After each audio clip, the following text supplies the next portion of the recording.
vamos a aprender de la palabra, vamos a seguir hablando de la serie de enseñanzas que comenzamos este mes acerca de la persona de Jesús. Y hoy vamos a hablar acerca de la faceta de Jesús como líder. Mateo capítulo 10, versículos 2 al 4, será nuestro fundamento bíblico para la enseñanza del día de hoy. Gracias por hacer el esfuerzo y venir a congregarse en este día. Vamos a hablar de Jesús como líder. Este tema me emociona porque me apasiona el tema de liderazgo y es sine qua non, es importante que nosotros como individuos, como creyentes, en todas las facetas de nuestra vida, aprendamos de liderazgo. Y Jesús nos dio un ejemplo grandioso en las Escrituras con todo lo que hizo. Y vamos a tratar hoy de extraer varios principios de liderazgo analizando el ministerio de Jesús. Básicamente, hoy vamos a cubrir 3 elementos. El primero es selección, el segundo es formación y el tercero es comisión. Si usted estudia todos los evangelios biográficos, puede pasar mucho tiempo extrayendo verdades implícitas acerca del liderazgo de Jesús. Pero quise circunscribir esta enseñanza en estos 3 elementos para que podamos cubrir en una hora lo que quiero enseñar. Y lo primero que vamos a ver es cuál fue la selección del personal íntimo que Jesús escogió en su ministerio. Jesús, según Lucas capítulo 3, versículo 23, salió al ministerio cuando tenía 30 años de edad.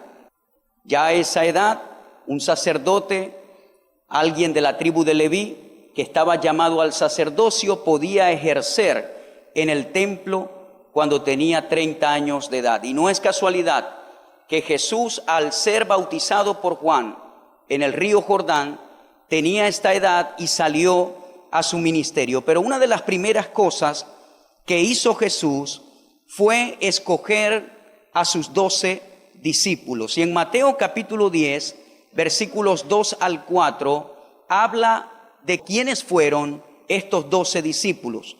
El primero que Jesús escoge es Simón, hijo de Jonás, a quien éste nombró Pedro.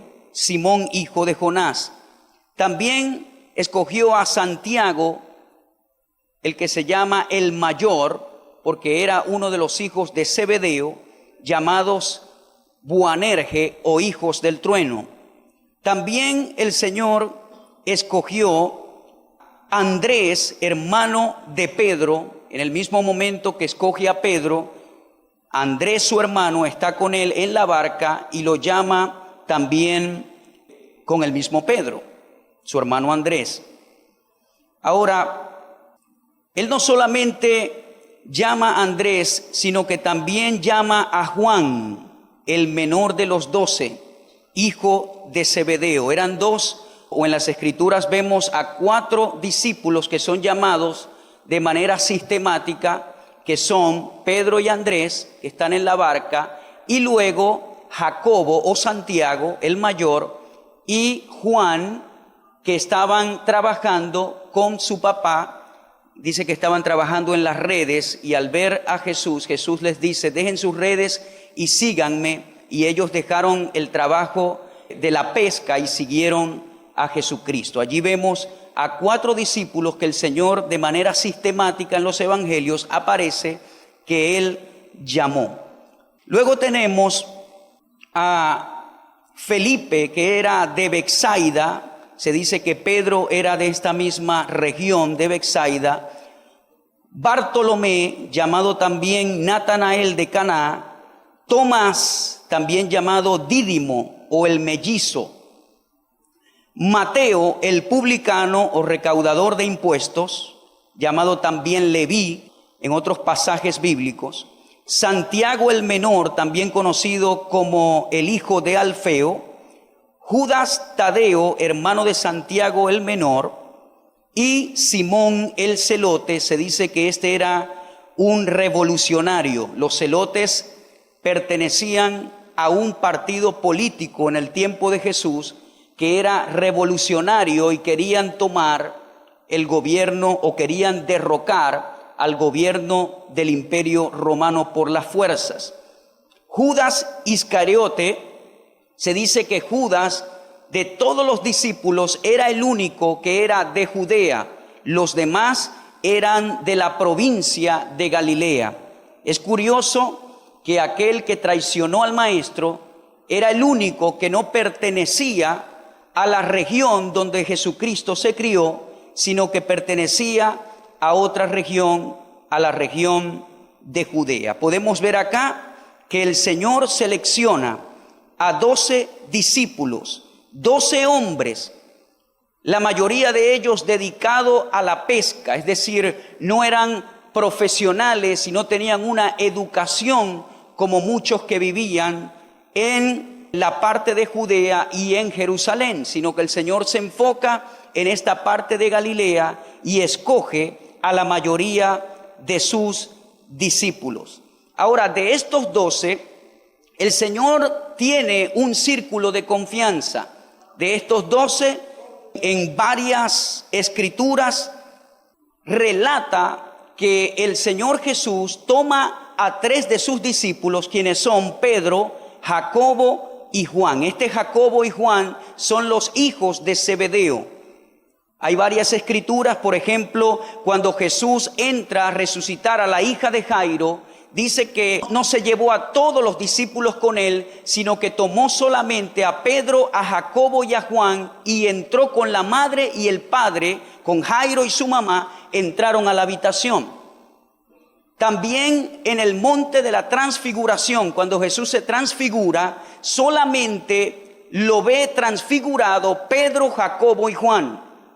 También cuando Jesús va con sus discípulos al huerto de Getsemaní, dice que los discípulos quedaron en un lugar, pero tomó a Pedro, Jacobo y Juan y dice que se acercó con ellos y él fue a orar. Es decir, dentro de los 12 Jesús había desarrollado un círculo de confianza. Y quizás usted dice, pero pastor, eso suena como a sección de personas. Claro que no.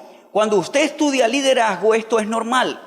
Usted siempre dentro de un equipo de liderazgo va a encontrar personas que están más comprometidas que otras y que se desarrolla la confianza con el líder inmediato de una manera más intensa. Y esto es lo que aconteció con Jesucristo, con Pedro, Jacobo y Juan. Es tremendo saber que estas 3 personas vieron episodios que los otros discípulos no pudieron ver. Ellos vieron resucitar literalmente allí a una niña que estaba muerta. Vieron transfigurarse al Señor Jesús. Vieron a Jesús hablando literalmente con Moisés y Elías. Imagínense eso, esa experiencia que tuvo Pedro, Jacobo y Juan. Y vieron a Jesús en el Getsemaní, en uno de los momentos más difíciles de su vida, en el momento donde la humanidad de Jesús se apoderó de él, y dice la Escritura que sudó como grandes gotas de sangre. ¿Por qué estoy diciendo esto? Porque la selección es muy importante cuando hablamos de liderazgo. Una de las cosas que Jesús hizo primero fue escoger a sus 12 discípulos. Él no escogió a los más preparados. Dios no siempre escoge a los más preparados. Él escoge a aquellos que están dispuestos para prepararlos. ¿Ok? Dios escoge a aquellos que están dispuestos para ser preparados, pero no siempre escoge al que está más preparado. Ahora, si usted tiene un corazón dispuesto, el Señor lo puede tomar y entonces te puede preparar. Él escogió a los 12 discípulos. Una de las cosas que usted debe saber y hacerse es estas 2 preguntas. Número 1, ¿a quiénes vas a llevar contigo? El experto en liderazgo John Maxwell dice que equipar líderes es como hacer un viaje en un jet privado pequeño. Si montas a mucha gente, entonces no te vas a elevar porque hay mucho equipaje. Usted ve, Jesús, aunque tenía muchos discípulos, Jesús no solamente tuvo 12 discípulos. Ya vamos a ver más adelante en Juan capítulo 6 que en una oportunidad Jesús dio un discurso que hizo que muchos de sus discípulos lo dejaran. Jesucristo estaba dando un discurso y dijo: el que no coma mi carne y beba mi sangre no puede entrar en el reino de los cielos, no tiene vida en mí. Y cuando escucharon muchos de sus discípulos ese discurso, dice que muchos lo abandonaron. Y Jesús se voltea a los 12 y le dice: ¿ustedes también se quieren ir? Y Pedro contesta y dice: Señor, ¿a quién iremos si solo tú tienes palabras de vida eterna? Allí vemos la división de los 12 con muchos discípulos que seguían a Jesucristo. El ministerio de Jesús estaba compuesto por mucha gente, pero 12 discípulos que estaban a tiempo completo siguiendo a Jesús donde quiera que Él iba. Una de las cosas que debe aprender el líder es a no sentir rechazo.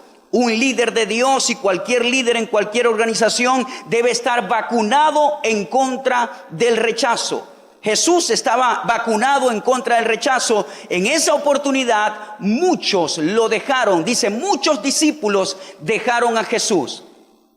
Un líder que siente rechazo fácilmente no califica para liderar porque va a ser manejado por las personas. Yo le digo a mi hijo: tú hagas una buena causa o que vivas por una buena causa, eso no certifica que todo el mundo te va a gustar de ti o tú le vas a simpatizar a todo el mundo. Usted puede vivir una buena causa, Dios lo puede llamar a ser un pastor, usted puede tratar de hacer todas las cosas lo mejor posible, pero siempre va a haber una crítica o alguien a quien usted no le simpatiza. Y por eso es que el líder debe estar vacunado en contra del rechazo. Muchos te van a rechazar, pero si usted está enfocado en lo que Dios le ha llamado a hacer, entonces tus emociones no te van a traicionar. A Jesucristo le pasó, pero Él estaba vacunado contra el rechazo. ¿A quiénes vas a llevar contigo? Tú tienes que llevar a personas que tengan estas cualidades, encontrar personas que son adecuadas para que hagan el viaje contigo. Una de las cualidades o las cualidades importantes de las personas que van a tomar el viaje contigo, le voy a mencionar algunas de ellas, y es que son personas que hacen que las cosas sucedan. Voy a hablar más que todo en estas enseñanzas a nivel pastoral, y yo sé que esto va a bendecir a mucha gente que escucha por la radio. Entonces, usted como pastor tiene que tomar al viaje a personas que hagan que las cosas suceden. Hay un millonario filántropo que dijo: mientras me hago más viejo, le hago menos caso a lo que dice la gente y presto más atención a lo que hace la gente. Usted tiene que llevar consigo a personas que hacen que las cosas sucedan. Hay mucha gente que te va a decir: sí, vamos a hacer esto, sí, vamos a hacer lo otro, yo voy a estar contigo. El apóstol Raúl Ávila una vez dijo: yo tengo cuidado de la gente que dice que estará conmigo hasta el final. Y también dijo el apóstol Raúl Ávila: yo tengo cuidado de aquel que siempre me da la palmada en la espalda y me dice: pastor, usted es lo máximo. Porque son los que más rápido terminan dejándote y abandonándote. Usted debe como líder buscar personas que no solamente hablan de las cosas que tienen que suceder, sino que aportan para que las cosas sucedan. ¿Cuántos me están escuchando? Hay personas que se me acercan y me dicen: pasa esto, y yo les pregunto: ¿qué solución me das tú para que hagamos eso? No se trata de decir, se trata de aportar para ver qué podemos hacer al respecto. ¿Me está comprendiendo, hermano querido? Entonces, busque personas que hagan el viaje con usted, personas que hagan que las cosas sucedan. Jesús dijo: la mies es mucha, los obreros son pocos. Oren al Señor de la mies que envíe ¿qué? Obreros, personas que hagan que las cosas sucedan. Otra cualidad que usted debe buscar es aquella persona que ve y aprovecha las oportunidades. Usted ve, hay personas que toman las oportunidades solo cuando éstas se presentan. Pero no todo el mundo tiene la cualidad de ver lo que viene y toma oportunidad de aquello que ve venir. Muchas veces cuando las oportunidades vienen, no vienen con la etiqueta que usted está esperando. Pero el líder que discierne las oportunidades de Dios, entonces, aunque no las tenga enfrente, las va a mirar y va a decir: yo voy a hacer eso porque sé que es una oportunidad de Dios. La otra cualidad es una persona que influye en los demás. Usted no puede colocar en un puesto de liderazgo a una persona que no tiene influencia sobre su equipo. La próxima es, usted tiene que buscar personas que son enseñables. Una de las cosas que hizo Jesús al escoger a estos 12 hombres es que Él podía moldear a estas personas. Usted estudia los evangelios y dice y se pregunta: ¿cómo Jesús escogió a estos 12 personajes locos? Pero ¿qué pasa? Que Jesús estaba viendo el futuro de estos hombres. Y Él dijo: yo puedo moldearlos. Yo los puedo ayudar a cumplir su propósito. ¿Por qué? Porque usted tiene que ser enseñable. Diga conmigo: enseñable. Enseñable es una persona que le gusta aprender de otro, que no es sabio en su propia opinión, que reconoce que se puede equivocar. Yo recuerdo que yo tenía como 16 años de edad y con un primo nosotros a veces íbamos a la casa del pastor, más que todo en esta fecha, los 24 y los 31. Recuerdo que el pastor agarraba y sacaba un televisor a su patio y sacaba muchas películas cristianas y pasábamos todo el 24 y el 31 lo pasamos viendo películas. Pero durante ese tiempo de compartir, el pastor se sentaba, abría la escritura y nosotros estábamos allí, éramos unos adolescentes, 15, 16 años, e íbamos a sentarnos a los pies del pastor. Y recuerdo que cuando íbamos, nosotros hacíamos silencio y él solamente hablaba, porque íbamos a aprender. Y recuerdo que hablábamos los dos y decíamos, salíamos contentos porque aprendíamos mucho de nuestro pastor. ¿Qué le quiero decir con esto? Usted tiene que discernir cuándo es momento de aprender y cuándo es momento de hablar. Una persona que es enseñable aprende a escuchar a los demás. Porque cuando tú escuchas, entonces vas a aprender. Pero cuando siempre hablas y no escuchas, no vas a aprender de nadie. Los discípulos tuvieron que sentarse a los pies del Señor Jesús para aprender. Y Jesús tenía que moldear a estas personas. Entonces, usted a la hora de escoger a alguien para su círculo debe ser una persona enseñable. Una persona que sabe que puede equivocarse y que usted la puede corregir. Porque entonces esa persona será moldeable y usted podrá transmitir la visión de su corazón y esa persona será productiva.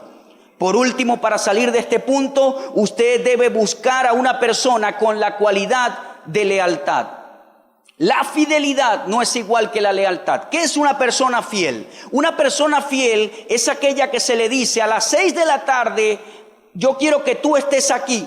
Y esa persona está aquí 10 minutos para las 6. Es fiel la persona. Usted dice, wow, es fiel la persona. Pero una persona leal es aquella persona que cuando su líder no está, no habla a sus espaldas. Es una persona que no solamente es fiel, sino que es leal a esa persona.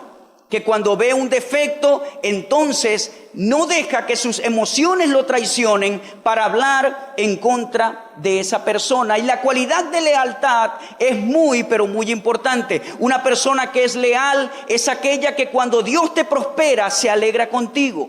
Una persona que es leal es aquella que cuando a ti te pasa algo, llora contigo. Cuando tú estás triste, Él se entristece contigo. Y cuando tú estás gozoso, Él brinca de alegría contigo. ¿Cuántos me están escuchando? Es importante porque de otra manera tú vas a sufrir muchísimo. Recuerdo conversar con un pastor amigo en los Estados Unidos y él me decía que el ministerio tenía una van, un vehículo van, y que a veces él salía en el vehículo van al pueblo a comprar o a hacer algunas cosas. Y dice que algunos miembros, cuando lo veían manejar la camioneta van, se enojaban porque ellos decían, esa camioneta es del ministerio porque el pastor la está manejando. Y yo recuerdo que le dije al pastor americano, esa no es la clase de gente que tú necesitas.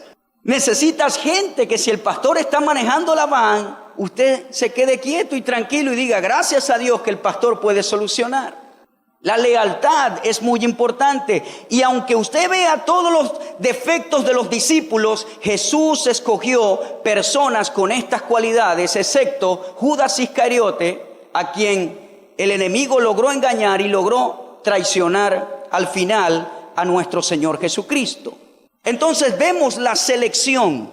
La selección es muy importante. La selección va a hacer que tú tengas un equipo para entrenarlos y ayudarlos. Ahora vamos a pasar al punto de la formación. La formación que el Señor dio a los discípulos fue algo muy importante para su ministerio y para el impacto mundial que tendría el crecimiento del evangelio en el mundo. Hay dos modelos de enseñanza o de aprendizaje. Está el modelo griego, que fue el que empleó Sócrates, y cómo enseñó Sócrates a Platón y cómo Platón enseñó a Aristóteles. Es el modelo de salón de clase, donde un maestro se levanta y el alumno está sentado en un pupitre, y el maestro es el que habla y el alumno es el que toma notas, y ese es un conocimiento cognitivo, es decir, debe el alumno solamente escuchar mientras el maestro habla en un salón de clase. Nuestra cultura heredó ese conocimiento o esa enseñanza griega, pero existe también una enseñanza más antigua que es el método hebreo. El método hebreo es aquel que forma a la persona mientras se está ejecutando el trabajo. Se usa mucho entre los artesanos, es decir, el proceso es de esta manera. Usted hace el trabajo, su alumno ve hacer el trabajo. Pero después usted le da la oportunidad al alumno de hacer el trabajo que vio cuando usted lo estaba haciendo. Y mientras el maestro ve al alumno hacer el trabajo, el maestro tiene la capacidad y la autoridad de corregir a su alumno mientras hace el trabajo. Y el alumno tiene la capacidad de ser enseñable y recibir el consejo de su maestro. Y mientras está esa interacción de corrección y modelo de trabajo, entonces viene algo que se llama perfección, hasta que el alumno lo hace tan bien o mejor que su propio maestro. Ese fue el método que empleó Jesús con sus discípulos en su formación. Usted puede aprender de alguien al escuchar, pero si alguien le da la oportunidad de hacer algo, entonces es momento de aprender. Y Jesús utilizó este método de enseñanza. Ahora, todo lo que usted ve escrito en los evangelios no solamente fue para la gente de la calle o para aquellos que estaban en la sinagoga. Todo fue una enseñanza, incluyendo a sus 12 discípulos. Jesús les enseñó a ellos a perdonar. Pedro le pregunta, Señor, ¿cuántas veces debo perdonar? ¿Hasta 7? Jesús le responde, hasta 70 veces 7. Los enseñó a amar. Él dijo, amad a vuestros enemigos, bendecí a aquellos que los maldicen. Él los enseñó a ofrendar, a no tocar trompeta cuando dieran una ofrenda como hacían los religiosos. Él los enseñó a orar íntimamente al Padre para que el Padre los pudiera recompensar en público. Él los enseñó a ayunar, no como los religiosos que ayunaban y salían con las caras todas pálidas para que los demás dijeran, estos hombres son piadosos y están ayunando. Jesús los enseñó a ayunar y dijo, lávense la cara para que nadie sepa que están ayunando, para que el Padre que está en los cielos les dé la recompensa. Él los enseñó a ser la luz del mundo y no colocar la luz debajo del almud o de la mesa. Él los enseñó a no afanarse por las cosas materiales, porque el Señor es nuestro proveedor. Él los enseñó a cómo tratar a los niños. Cuando los niños se acercaban a Jesús, los discípulos los rechazaban. No se acerquen al maestro. Y el maestro vio ese escenario y dijo, ¿por qué los echan fuera? Porque de ellos es el reino de los cielos, tráiganlo para acá. Jesucristo enseñó a sus discípulos a cómo tener un espíritu correcto. En una oportunidad Jesús entra en una aldea samaritana y esa aldea no recibió y no respetó a Jesucristo, y los hijos del trueno dijeron: Señor, ¿será que hacemos descender fuego del cielo para que los consuman a todos porque no te respetaron y no te recibieron? Y el Señor les dijo: claro que no, ustedes no saben de qué espíritu son. Yo no he venido para que las almas se pierdan, sino para que las almas se salven. El Señor aprovechó cada momento y cada actitud de sus discípulos para enseñarlos. El Señor los enseñó a tener misericordia con los gentiles. Cuando la mujer gentil se acerca y ellos le dijeron: Señor, despídela. Y el Señor dice: no es bueno que yo dé el pan que pertenece al pueblo de Israel a una persona gentil. Y la mujer dijo: sí, Señor, pero los perrillos también comen de lo que cae de la mesa. Y Jesús, asombrado, dijo: no he hallado fe en Israel como esta persona. El Señor enseñó a sus discípulos a tener una cosmovisión diferente para el pueblo gentil con estos ejemplos. El Señor los enseñó a echar fuera demonios. El Señor le enseñó los principios del reino implícitos en las parábolas. El Señor los enseñó a enfocarse en lo importante cuando dijo: lo que entra al cuerpo no es lo que contamina, sino lo que sale por tu boca. Allí eso es lo que contamina. El Señor los enseñó acerca de los eventos futuros y escatológicos que vendrían. El Señor enseñó humildad a sus discípulos, especialmente a los hijos de Zebedeo, cuando su madre se acerca a Jesús y dice: Jesús, yo quiero que mi hijo, uno esté a la derecha y otro a la izquierda cuando tú estés en tu reino. Y el Señor enseña uno de los principios de liderazgo más importantes que todo líder debe comprender, que se llama humildad, y les enseñó y les dijo: el que quiera ser el primero debe ser el último. El que quiera ser el amo debe ser el siervo. El Señor también enseñó lo que iba a pasar con él, que iba a ir a la cruz, iba a ser crucificado, iba a ser muerto, pero al tercer día resucitaría. El Señor aprovechó todas las enseñanzas del Sermón del Monte para enseñar todas las verdades del reino de Dios a estos hombres que caminaron con él. Su enseñanza fue constante y continua con ellos.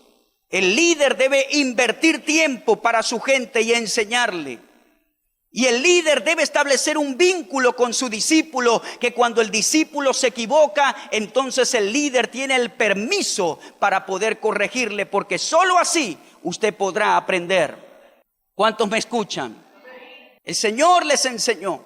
Muchos pastores prefieren colocar un CD porque no quieren lidiar con el carácter de los salmistas. No, yo mejor agarro un CD y lo pongo, porque con estos muchachos no se puede. Porque para tratar con gente hay que invertir tiempo, hay que invertir enseñanza, hay que tener paciencia, hay que aprender a amarlos, hay que aprender a verles el 10, hay que decirle: tranquilo, que aunque esté así, ese va a cambiar, ese va a agarrar la visión de Dios, tranquilo. ¿Me están comprendiendo? Amén. Cuando llegamos al Señor no somos perfectos, comenzamos un proceso de formación con Él, pero el Señor nos va moldeando. Hay pastores que prefieren pagar a músicos que no son de la iglesia porque no tienen que lidiar con esas personas. Ellos vienen, tocan el momento y se va, pero nunca saben cuál es la visión de la congregación. Eso es más fácil humanamente hablando. El asunto es que cuando tú inviertes tiempo en la gente, tú te estás multiplicando y estás estableciendo que la visión de esa iglesia permanezca así tú no estés. Le voy a decir algo. Nosotros somos necesarios, pero no somos indispensables. Nosotros somos necesarios, pero no somos indispensables. Si el pastor Jarvis Bocour parte a la vida con el Señor, partió a la vida, otro se levantará y la iglesia seguirá adelante. Nunca se crea usted el pastel de la boda. Nunca se crea usted el muerto del funeral. Nunca se crea usted la última Coca-Cola del desierto. Somos necesarios, mas no somos indispensables. Lo he visto una y otra vez. Hay gente que ha dicho: si yo me voy de aquí, esto se derrumba. No, Señor. Dios nunca se queda corto para hacer su obra. Se murió, se suicidó Judas y allí estaba Matías al bate. ¿Cuántos me están escuchando? Entonces nunca te creas todo o el nevado de la torta. No, señor. Dios tiene muchos nevados que puede utilizar. Y eso es orgullo. Amén, hermano querido. Jesús dedicó tiempo para enseñar a sus discípulos. Tiempo. Y no es fácil. Es el camino más difícil hablando en las iglesias. Los 2 primeros años, cuando que comenzamos la visión de la iglesia, los 2 primeros años, mire, yo hacía más reuniones que no sé quién. Y eran reuniones de enseñar y solucionar conflictos. Recuerdo que en el 2014 estaba exhausto emocionalmente. Mi esposa también. Pero ha pagado. Cuando usted tiene un equipo que sabe qué hacer en cada departamento, entonces eso paga. Pero hay que invertir tiempo en la gente. Hay que enseñar a la gente. ¿Me entiende? Y Jesús hizo esto con los discípulos. Ahora, en la etapa de formación hay algo que se llama confrontación, y aquí es cuando vienen los problemas. Esta es una etapa que es una de las más difíciles para cualquier líder, pero Jesús lo logró con sus discípulos.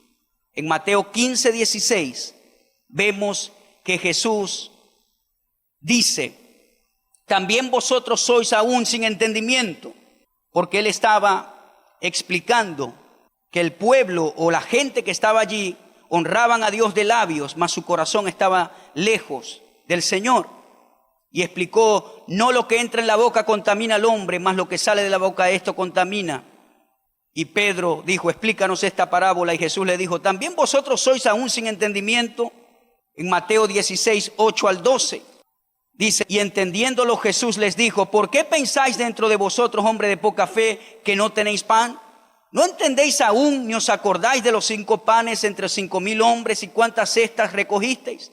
Ni de los 7 panes entre 4,000 y cuántas cestas o canastas recogisteis.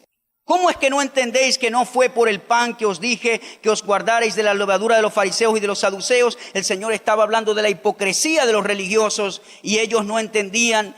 Creían que Jesús estaba hablando del pan físico, y Jesús les dice: ustedes, hombres de poca fe, no entienden. En el capítulo 16, versículos 22-23, en el mismo capítulo, dice: entonces Pedro, tomándolo aparte, comenzó a reconvenirle diciendo: Señor, ten compasión de ti, en ninguna manera esto te acontezca. Pero él, volviéndose, dijo a Pedro: quítate delante de mí, Satanás, me eres tropiezo, porque no pones la mira en las cosas de Dios, sino en la de los hombres. ¿Usted aguantaría un regaño de esos de Jesús? Porque nosotros lo vemos en la Biblia fácil. Pero una cosa es que te toque un líder que te regañe. Yo he estado allí y he pasado por eso. Y a mí no me han regañado que primero te ponen el algodón, le echan alcohol, te soban un ratico para luego inyectarte. No, a mí me hacían como una cubana cuando me fue a inyectar. Bájese el pantalón, y a lo que me bajé el pantalón no me lo había bajado muy bien, cuando casi que me lo lanzó como dardo. ¡Guau! Esos son los regaños que duelen, esas son las correcciones que duelen. Pero cuando el maestro te corrige, y cuando el maestro corregía a estos discípulos, no lo hacía para avergonzarlos, no lo hacía para herirlos, para flagelarlos, lo hacía para formarlos. Y esas correcciones duelen. Es difícil para los árboles cuando sufren la poda, pero a los días están más florecientes y más hermosos. La poda no es fácil, es dura para los árboles, pero a los días entonces producen más fruto. Amén. Entonces no desprecies la corrección cuando Dios te ponga a alguien al lado. No todo el mundo va a ser suave. Hay algunos que te van a corregir suave, pero hay otros que te van a corregir fuertemente. Pero esa corrección te está perfeccionando. Y más adelante, cuando tú veas una situación, te vas a acordar y vas a agradecer a esa persona porque has madurado y has aprendido el camino correcto. ¿Me está comprendiendo? Duro. Jesús encontró este nivel de confrontación, pero los discípulos le daban permiso para que Jesús los confrontara. Yo le voy a decir algo: si usted supera esta etapa de liderazgo, y no estoy hablando de gente grosera, no estoy hablando de gente que siempre esté avergonzando, hay maneras de hacer las cosas correctamente, y usted como persona con sentido común sabe Cuando la persona lo está haciendo para avergonzarlo o cuando la persona lo ama y quiere que usted aprenda. Amén. Así es. Yo de adolescente era muy guachafitero, me reía de todo el mundo. Y mi pastor me regañaba fuerte todo el tiempo. Todo el tiempo. Y me decía, Harvey, cálmate, no hagas eso. Si alguien se caía en la iglesia, yo era el primero que me estaba riendo. Yo no perdonaba ni al pastor para reírme de él. Pero Dios tuvo que trabajar esa área en mi vida. Y por ahí a veces puyo la cosa, pero el Espíritu Santo me controla. Todos somos falibles, ¿verdad? Pero el Señor nos procesa y nos cambia y nos transforma. Entonces la confrontación es duro, es difícil, pero paga más adelante. En la etapa de formación el Señor les dio también oportunidad de hacer la obra a ellos. En Mateo 14:16, el Señor, cuando está la multitud, le dice a los discípulos, denle ustedes de comer. Lo que hablamos de el método hebreo de enseñar las cosas. El Señor no dijo esto como para avergonzarlos, saber o para decir, ve que ustedes no lo pudieron hacer. No, el Señor creía que los discípulos podían hacerlo. El Señor no era malicioso. Desafortunadamente ellos no pasaron la prueba y el Señor igual multiplicó los panes y los peces y la gente comió. Pero esa prueba no fue para aplazar y para avergonzar a sus discípulos, fue Jesús enseñando. Ellos ya habían visto los milagros y Él estaba tratando de formar su fe. También en el capítulo 14, versículos 27 al 31, le da la oportunidad a Pedro que camine sobre las aguas. En la cuarta vigilia el Señor se aparece en el mar, caminando sobre el mar. Los discípulos se asustan, es un fantasma. Después ven que es Jesús y Pedro de osado dijo, Señor, si eres tú, permite que yo camine. Muchos critican a Pedro porque se hundió, pero fue el único discípulo que tuvo la valentía de salir del bote y dar algunos pasos, por lo menos dio algunos. Los demás se quedaron mirando. ¿Me están escuchando? Al final se hundió, pero por lo menos experimentó lo que era caminar sobre las aguas. Así que no lo critique duramente. Pero el Señor dio la oportunidad a estos hombres a que crecieran con Él. Pero el Señor también no solamente les dio la oportunidad de hacer la obra, sino que también les enseñó el precio a pagar para seguirle. En Mateo 19, 20 al 21, dice que había un joven rico y dice que este joven conocía todos los mandamientos y le dice a Jesús, todo esto lo he guardado desde mi juventud, ¿qué más me falta? Jesús le dijo, si quieres ser perfecto, anda, vende lo que tienes y dalo a los pobres y tendrás tesoros en el cielo y ven y sígueme. Hago un paréntesis de que Jesús no a todo el mundo le dijo que lo siguiera, pero en particular a este joven rico le hizo ese llamado, no para pertenecer a los 12, pero para estar al lado del maestro. ¿Usted cree que le iba a faltar algo a este hombre? ¿Verdad que nada? Pero su corazón estaba pegado a las riquezas. Y dice que el joven oyendo esta palabra se fue triste porque tenía muchas posesiones. Entonces Jesús le dijo a sus discípulos, de cierto os digo que difícilmente entrará un rico en el reino de los cielos. Le hago un paréntesis para decirle que la Biblia no dice que los ricos no entrarán en el reino de los cielos. Dice que difícilmente porque muchos que tienen riquezas, sus corazones están apegados a las riquezas y su confianza. Y sus discípulos oyendo esto se asombraron en gran manera diciendo, ¿quién pues podrá ser salvo? Y mirándolos Jesús les dijo, para los hombres esto es imposible, mas para Dios todo es posible. Versículo 28, de cierto os digo, vamos a leer el 29, y cualquiera que haya dejado casa, su hermano, su hermanas, padre, madre o mujer o hijos o tierra, por mi nombre recibirá 100 veces más y heredará la vida eterna. Jesús les enseñó a sus discípulos el precio que tenían que pagar para seguirlo a Él. No fue un llamado para todas las personas, pero las zorras tenían casas, pero el Hijo del Hombre no tenía donde recostar su cabeza. Jesús les comunicó el precio. El que no aborrece su alma no me puede seguir. Hay un precio que pagar, pero Jesús lo comunicó. Nosotros, o todos los hijos de Dios, deben negarse a sí mismos. Y Jesús no está hablando que usted deje su trabajo o sus responsabilidades. Está hablando del ego. Y está hablando en este contexto de discípulo a maestro, porque los discípulos fueron llamados a estar tiempo completo con el Señor y debían pagar un precio. Yo leía una parte y decía, el que no entendiera a Jesús salía ofendido. En una oportunidad le dijo a alguien, Señor, espera que yo entierre a mi padre y luego te sigo. Y Jesús dijo, deja que los muertos entierren a los muertos. ¿Usted se imagina eso? ¿Verdad que es un poco extremo? ¿Sí o no? Pero Jesús estaba hablando de algo en particular. Sígueme. Estaba hablando a personas específicas para el momento. Pero Él les enseñó el precio a pagar. Y esto todo formó parte de la formación para cumplir la visión del reino. Toda esta formación representa el equipamiento para la comisión futura de estos hombres. Jesús salió al ministerio a los 30 años, estudiando el libro de Juan o el Evangelio de Juan por las fiestas de Pesá o de la Pascua que se mencionan en Juan. El ministerio de Jesús duró un poco más de 3 años. Algunos dicen que 3 años y medio, pero usted en la Biblia no va a encontrar una escritura que diga cuánto tiempo duró, sino que por la cronología de las fiestas usted puede concluir que duró entre 2 años y medio a 3 años y medio. Y todo este tiempo Jesús invirtió en estos 12 hombres.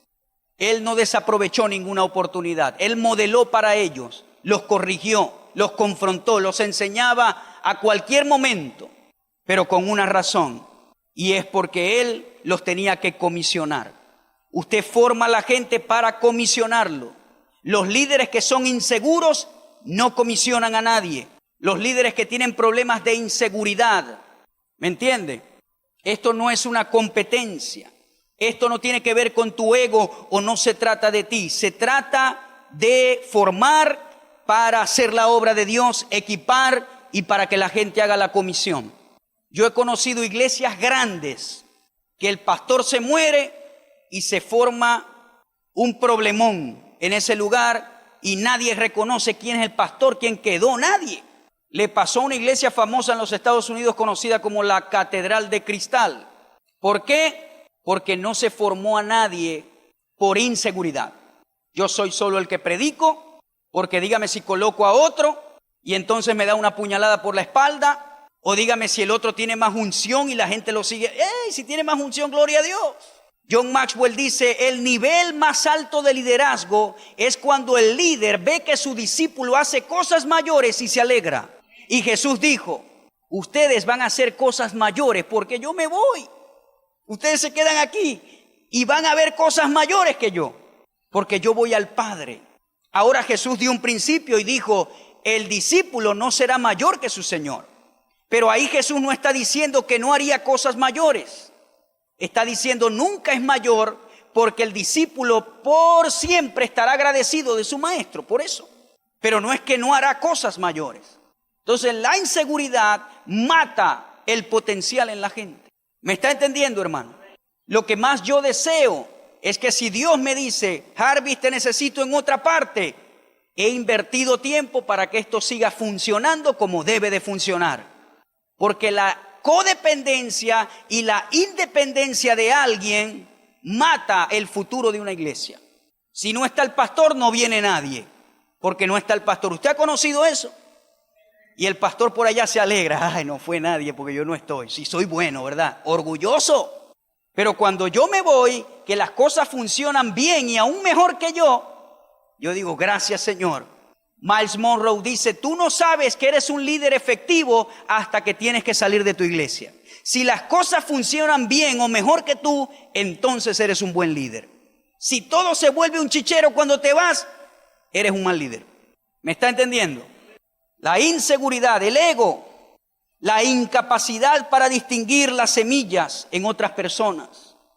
Todo esto contribuye a que la visión de Dios no se lleve a cabo, pero Jesús no tenía inseguridad ni ego y supo discernir en estos 12 hombres, aún en Judas, invirtió tiempo, no se desanimó, aunque él sabía que al final lo iba a traicionar.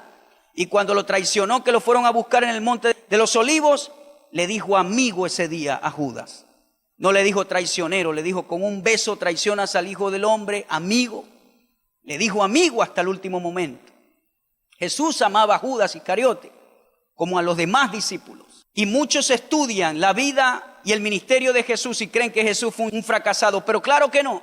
Estos hombres, después que Jesús resucitó y que fueron investidos de poder, eran 11 hombres diferentes que cuando estaban con Jesús en su ministerio terrenal. 11 hombres diferentes. Nada más y nada menos que en el primer sermón Pedro predicó y 3,000 hombres se salvaron. En el segundo se salvaron 5,000. Iba al templo, estaba una persona lisiada. No tengo plata y oro, pero de lo que tengo te doy en el nombre de Jesús. Levántate, y se levantó. Jesús se había multiplicado en la tierra. El tiempo que invirtió en ellos no fue en vano. Ahora venía el tiempo del fruto. Lo mejor que hay es tener muchos que puedan hacer la obra de Dios, muchos discípulos, muchos que puedan predicar. Pero no solo que prediquen, sino que se han formado en el carácter de Dios para hacer la obra de Dios con ejemplo y que las cosas sigan adelante. Podemos mirar la historia atrás, cómo Dios levantó a predicadores, pero los predicadores van y vienen, pero lo que importa es la obra de Dios. Amén. Lo que importa es la obra de Dios. ¿Sí funcionó, pastor? ¿Toda la inversión que hizo Jesús funcionó? Claro que sí funcionó. Claro que sí. El Señor invirtió tiempo. Los comisionó. Mateo 10, capítulo 5, los envía a hacer su obra. En Marcos 16, 15 al 16, los envía a hacer la gran comisión. Vayan, impongan las manos sobre los enfermos. Vayan, prediquen el evangelio a toda criatura. En Hechos 1, 8, les dice: y recibiréis poder cuando haya venido sobre vosotros el Espíritu Santo, y me seréis testigos en Jerusalén, en Judea, en Samaria y hasta lo último de la tierra. El Señor los comisiona, aún después de resucitar. Ven el fruto. Jesús ve el fruto. El mismo Juan que dijo: Señor, haz que descienda fuego del cielo y que consumas toda esta gente. El hijo de Zebedeo, el hijo del trueno. Su carácter era fuerte. ¿Por qué el Señor le puso los hijos del trueno? Dicen los comentaristas que Jacobo y Juan eran atravesados, de carácter atravesado. Y Pedro también era así, atravesado. Sacó la espada el día que fueron a apresar a Jesús y le cortó la oreja derecha al siervo del sumo sacerdote. Jesús tenía un discípulo, Simón el Celote, era revolucionario, pertenecía a el partido político de los celotes. Mi alma, Jesús tenía un celote ahí, un revolucionario. Jesús lo llamó. Y Juan y Jacobo eran atravesados. Imagínense que por no aceptar y respetar a Jesús, Señor, aquí lo que nos queda es como Elías, que caiga fuego y los consuma todo, casi nada. Y Jesús le dijo: yo no he venido a eso.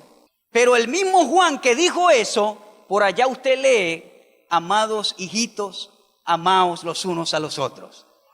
¿Sirvió la inversión de Jesús o no sirvió? Así que no importa cómo tú seas, si tú te dispones en las manos del Maestro, ay, ay, ay, ¿qué no va a poder hacer Dios contigo? Pero ahí está la clave: déjate moldear y Él va a hacer cosas grandes con todos nosotros. Amén. Sí pagó, sí trajo fruto.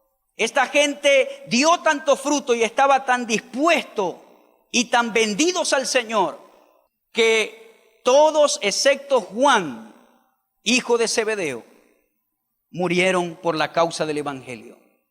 La historia dice que Santiago, el hermano de Juan, fue asesinado cuando Herodes Agripa llegó como rey de Judea.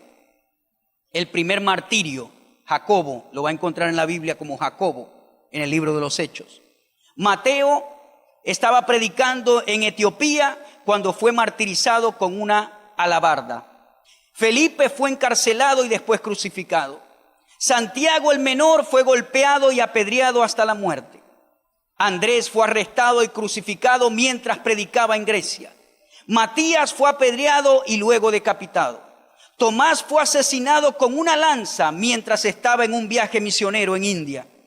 Pedro fue condenado a muerte y crucificado al revés en Roma. Bartolomé fue cruelmente golpeado con un látigo y luego crucificado. Judas rehusó negar su fe en Cristo y fue crucificado. Juan sufrió una tremenda persecución y fue exiliado en la isla de Patmos, el único que sobrevivió. Y de Simón el Celote no dice nada, hace silencio la historia. Qué bueno es aprender. Póngase de pie, ya vamos a terminar. Señor, te doy gracias por esta tarde. Señor, queremos ser barro en tus manos. Barro en tus manos. A veces somos testarudos, pero tú nos confrontas y nos perdonas y sigues trabajando con nosotros. Como dijo Pablo, no es que lo he alcanzado todo, pero corro, pero voy allá, persigo la meta. Señor, todos vamos en ese camino de perfección, de poda. Moldéanos, fórmanos. Fórmame, Señor. No lo sé todo. Cada vez que estudio más, menos sé, porque soy dependiente de ti. Quiero que tú seas siempre el centro de todo. Señor, quiero que siempre tú te lleves la gloria y la honra. Levanta líderes seguros que vean el potencial en otros, las semillas de éxito en otras personas. Señor, ahora que viene el 2018, te pido que aclares la visión en nosotros. Si hay algo que la está opacando, Señor, límpiala. Limpia nuestros ojos espirituales para poder ver lo que viene. Muéstrala, Señor, aún en sueño, en revelación. Aviva el fuego del don que hay en nuestras vidas. Te doy gracias en el nombre de Jesús. Señor, así como formaste a esos 12 hombres, fórmanos. Fórmanos. Fórmanos a tu imagen y tu semejanza. Quita de nosotros las obras de la carne y que el fruto del Espíritu prevalezca en nuestras vidas. Gracias te doy en esta noche. Te doy gracias, Señor.